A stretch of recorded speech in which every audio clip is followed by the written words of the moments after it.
Hello to all, this is Dr. Rohini and welcome to स्पर्श homeopathic clinic. दोस्तों, आजकल nutrition की कमी बहुत कॉमन हो गई है क्योंकि हमारे खाने में फ़ास्ट फूड, जंक फूड और पैकेज्ड फूड बहुत मात्रा में शामिल हो गए हैं। हमारे खाने से फ्रूट्स और वेजिटेबल्स जैसे गायब ही होते जा रहे हैं और ये आजकल का फ़ैशन हो गया है कि फ़ास्ट फूड खाना आज की जनरेशन का फ़ैशन है। इसकी वजह से लोगों में न्यूट्रिशन की कमी हो रही है और इस न्यूट्रिशन को की कमी को पूरा करने के लिए लोग सप्लीमेंट्स पर निर्भर होते जा रहे हैं। Calcium pills, vitamins, multivitamins, iron की पिल्स, ओमेगा 3, प्रोटीन पाउडर हमारे रूटीन में शामिल होता जा रहा है। पर जो भी ये सप्लीमेंट्स होते हैं इनका जो एब्जॉर्प्शन है वो प्रॉपर हमारे बॉडी में नहीं हो पाता है। जैसे कि हम जब नेचुरल फूड्स खाते हैं उनमें जो न्यूट्रिएंट्स होते हैं वो जितनी मात्रा में हमारे इंटेस्टाइन में एब्जॉर्ब हो जाते हैं, जितने अच्छे से एब्जॉर्ब हो जाते हैं, ये जो सप्लीमेंट्स हम एक्स्ट्रा खाते हैं इनका एब्जॉर्प्शन उतना अच्छे से नहीं हो पाता है।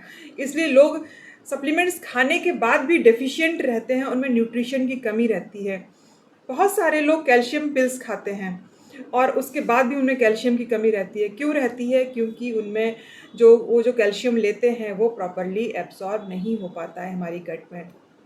इसलिए सप्लीमेंट्स को हटाकर हमें कुछ ऐसा अपनाना चाहिए, नेचुरल अपनाना चाहिए और जो हेल्दी भी हो और जो हमारे इंटेस्टाइन में, हमारी बॉडी में अच्छे से एब्जॉर्ब हो सके। कुछ कंडीशंस हैं जैसे प्रेगनेंसी है, आफ्टर मेनोपॉज है, सीवियर इलनेस है या कुछ एलर्जिक कंडीशंस हैं, किसी पर्टिकुलर फूड के लिए एलर्जी है, तो इन कंडीशंस में सप्लीमेंट्स लिए जा सकते हैं पर डॉक्टर की सलाह पर लें और सही डोज। आज की वीडियो में बताऊंगी कैसे आप अपने डेली नीड्स के मिनरल्स और विटामिन्स की कमी को अपने कॉमन फूड से फुलफिल कर सकते हैं, वो भी बहुत इफ़ेक्टिवली और कम कॉस्ट पर। तो चलिए शुरू करते हैं आज का वीडियो। सबसे पहले हम बात करेंगे विटामिन्स की, क्योंकि मल्टीविटामिन्स आजकल लोग खूब खाते हैं। विटामिन दो प्रकार के होते हैं, फैट सॉल्युबल विटामिन्स और water soluble vitamins. Water soluble vitamins हमारे बॉडी में स्टोर नहीं होते हैं और जो फैट सॉल्युबल विटामिन्स होते हैं वो हमारे बॉडी में स्टोर हो जाते हैं फैट सेल्स में और लीवर में। विटामिन बी और सी वाटर सॉल्युबल विटामिन होते हैं और विटामिन ए, डी, ई और विटामिन के ये फैट सॉल्युबल विटामिन होते हैं। शुरू करते हैं हम विटामिन ए से। विटामिन ए हमारी आँखों के लिए अच्छा होता है, हमारी स्किन के लिए, हेयर के लिए और हमारी बॉडी के लिए कई रिएक्शंस में विटामिन ए की ज़रूरत होती है। विटामिन ए कोलेजन प्रोडक्शन में, कोलेजन फॉर्मेशन में हेल्प करता है, इसलिए विटामिन ए हमारे लिए बहुत अच्छा होता है। Carrot, sweet potato, papaya, mango इन सब में विटामिन ए काफ़ी मात्रा में पाया जाता है, इसलिए इन फूड्स को अपने डाइट में ज़रूर शामिल करें। नेक्स्ट हम आते हैं विटामिन बी पर। विटामिन बी को विटामिन बी कॉम्प्लेक्स भी कहते हैं क्योंकि इसमें 8 तरह के विटामिन्स होते हैं।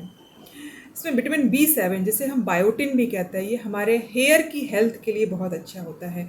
हेयर रिलेटेड जितनी भी प्रॉब्लम्स होती हैं, हेयर टूटने लगते हैं समय से पहले, ग्रे होने लगते हैं या फिर बालों में ड्राइनेस होने लगती है, ये विटामिन B7 की कमी से होते हैं, जिसे हम बायोटिन भी कहते हैं। ये हमारे हेयर के लिए इतना अच्छा है कि इसे विटामिन BH का नाम दे दिया गया है। जो बायोटिन होता है वो फर्मेंटेड फूड में काफ़ी मात्रा में पाया जाता है, जो भी इडली, सांभर, ढोकला, दही, इन सब में बायोटिन अच्छी मात्रा में पाया जाता है। इसलिए पिल्स की बजाय अगर हम अपने ट्रेडिशनल खाने को अपने डाइट में शामिल करें तो हम विटामिन B7 की कमी को पूरा कर सकते हैं। विटामिन B12 हमारी नर्व की टोनिंग के लिए बहुत अच्छा रहता है। विटामिन B12 की कमी से नेल्स ब्राउन होने लगते हैं और शरीर में बहुत थकान रहती है।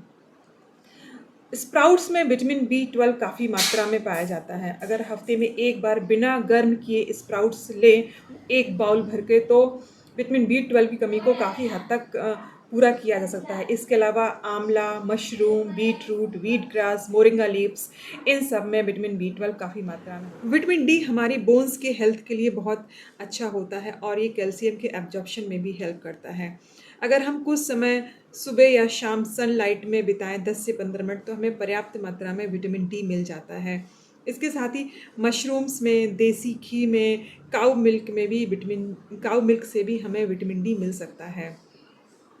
बात करेंगे विटामिन ई की। विटामिन ई एक एंटी एजिंग विटामिन है और ये हमारी सेल्स को डैमेज होने से बचाता है। सनफ्लावर सीड्स में विटामिन ई काफ़ी मात्रा में पाया जाता है। इसके साथ ही कैबेज, कॉलीफ्लावर, मेथी, सोया, इन सब में भी विटामिन ई अच्छी मात्रा में पाया जाता है। इसके साथ ही ये सब फाइबर के भी अच्छे सोर्स होते हैं। नेक्स्ट हम बात करते हैं कैल्शियम की। कैल्शियम हमारे बॉडी के लिए बहुत ज़रूरी होता है। 99% कैल्शियम बोन्स में और टीथ में होता है। कैल्शियम की कमी से जॉइंट में पेन होने लगता है, क्रैकिंग होने लगती है, टूथ कैविटी बन जाती है और स्किन में वाइट पैचेस आने लगते हैं। जो कैल्शियम पिल्स में आता है वो सिंथेटिकली बनाया जाता है और कई बार ये एनिमल बोन से भी बनाया जाता है। इन कैल्शियम पिल्स का एब्जॉर्प्शन हमारी बॉडी में प्रॉपरली नहीं हो पाता है। पीनट बटर, मखाना, देसी घी, मिल्क, ग्रीन लीफी वेजिटेबल्स जैसे पालक, इन सब में कैल्शियम बहुत अच्छी मात्रा में पाया जाता है और ये फाइबर का भी बहुत अच्छा सोर्स है। इसलिए सप्लीमेंट्स को हटाकर हमें नेचुरल फूड को अपनी डाइट में शामिल करना चाहिए। नेक्स्ट हम बात करने जा रहे हैं ओमेगा 3 के बारे में। ओमेगा 3 भी आजकल बहुत चलन में है। लोग फ़िश ऑयल की कैप्सूल्स खाते हैं। ओमेगा 3 हमारे शरीर के लिए एक बहुत ही ज़रूरी न्यूट्रिएंट है, हमारी हार्ट की हेल्थ के लिए और हमारे ब्रेन की हेल्थ के लिए। इसके साथ साथ बॉडी के दूसरे अ, अंगों में भी इसका बहुत रोल है। ओमेगा 3 की कमी से हेयर्स ड्राई होने लगते हैं, स्किन ड्राई होने लगती है, आँखों में ड्राइनेस आने लगती है, चेस्ट में पेन हो सकता है, जॉइंट पेन हो सकता है, डिप्रेशन, मेमोरी लॉस, ये सब प्रॉब्लम्स हो सकती हैं। अगर किसी में इनमें से 3 से 4 सिम्पटम्स भी हैं तो उसको ओमेगा 3 की काफ़ी कमी है और ऐसे लोग को ओमेगा 3 अपनी डाइट में लेना चाहिए। कुछ लोग होते हैं जो बिल्कुल भी फैट फ्री डाइट लेते हैं, ऑयल बिल्कुल नहीं लेते, नट्स और सीड नहीं लेते हैं। ऐसे लोगों में ओमेगा 3 के कम होने के काफ़ी चांसेस होते हैं। ये बात सही है कि फ़िश ऑयल ओमेगा 3 का एक काफ़ी अच्छा सोर्स है, पर अपनी डाइट में अगर हम कोल्ड प्रेस्ड ऑयल को शामिल करें, देसी घी को शामिल करें, तो ओमेगा 3 की कमी नहीं होने पाएगी। इसके साथ साथ फ्लैक्स सीड और वॉलनट्स एक ओमेगा 3 के बहुत रिच सोर्सेस हैं। बहुत सारे वेजिटेबल्स सप्लीमेंट्स आते हैं ओमेगा 3 के, जो फ्लैक्स सीड से ही बनाए जाते हैं। इसलिए फ्लैक्स सीड और वॉलनट्स को अगर अपनी डाइट में शामिल करें तो ओमेगा 3 की कमी को काफ़ी हद तक पूरा किया जा सकता है और आपको सप्लीमेंट्स लेने की बिल्कुल भी ज़रूरत नहीं पड़ेगी। जा रहे हैं कोलेजन के बारे में। कोलेजन एक बहुत ही इम्पॉर्टेंट प्रोटीन है, एक अमाइनो एसिड्स है जो हमारी बॉडी में पानी के बाद सबसे ज़्यादा पाया जाता है। हमारी बॉडी का 20 से 25% पार्ट कोलेजन से बनता है और हमारी स्किन का 70 से 75% पार्ट कोलेजन से बनता है। कोलेजन हमारी स्किन की हेल्थ के लिए, हेयर्स के लिए, नेल्स के लिए, मसल्स के लिए, बोन्स के लिए, जॉइंट्स के लिए बहुत ज़रूरी होता है। इसकी कमी से स्किन में रिंकल्स आने लगते हैं, हेयर फॉल होने लगता है और नेल्स टूटने लगते हैं, बोन्स में पेन होने लगता है, मसल्स में पेन होने लगता है और आप अपनी उम्र से ज़्यादा ओल्डर दिखाई देते हैं। कोलेजन हमारी बॉडी में खुद ही बना कोलेजन हमारी बॉडी खुद ही बनाती है, पर जब हमारी बॉडी को राइट एनवायरनमेंट नहीं मिलता है, क्योंकि हमारी फास्ट फॉरवर्ड लाइफ में स्ट्रेस की वजह से, प्रॉपर नींद ना हो पाने की वजह से, डाइट में जंक फूड और शुगर की वजह से हमारी बॉडी प्रॉपर कोलेजन नहीं बना पाती है और हमारी स्किन में रिंकल्स आने लगते हैं और हम अपनी एज से ज़्यादा ओल्डर दिखाई देने लगते हैं।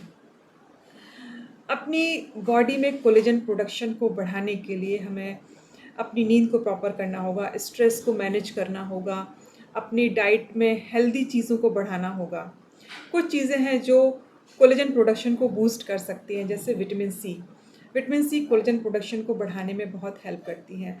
आंवला, ऑरेंजेस, कैबेज, कैप्सिकम, इन सब में विटामिन सी काफ़ी मात्रा में पाया जाता है।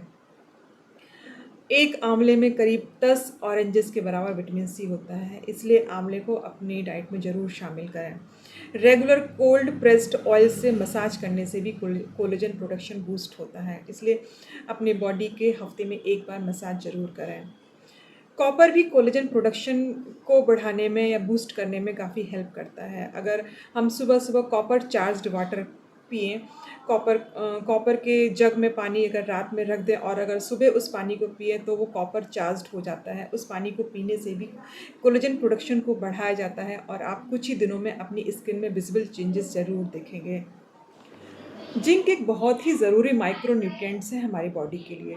जिंक हमारे इम्यून सिस्टम को मजबूत बनाता है, साथ ही पुरुषों में टेस्टोस्टेरॉन के लेवल को भी बढ़ाता है। बहुत ज़्यादा शुगर रिच फूड खाने से, बहुत लंबे समय तक एंटीबायोटिक्स के यूज़ से, ज़्यादा एक्सरसाइज करने से, डाइजेशन के कमज़ोर होने से और बहुत स्ट्रेस होने से जिंक की कमी हो जाती है शरीर में। अगर हम अपनी डाइट में साबुत अनाज को शामिल करें, दालों को शामिल करें, नट्स को शामिल करें, स्पेशली काजू में जिंक काफ़ी मात्रा में पाया जाता है। इसके साथ ही कोको पाउडर में भी जिंक अच्छी मात्रा में पाया जाता है। इसलिए अगर सप्लीमेंट्स को हटाकर हम इन नेचुरल चीज़ों पे ध्यान दें तो हम अपने डेली नीड्स के माइक्रो न्यूट्रिएंट्स, मैक्रो न्यूट्रिएंट्स इन सभी की कमी को पूरी कर सकते हैं। So don't take supplements. Go for natural, normal, healthy foods. Thank you.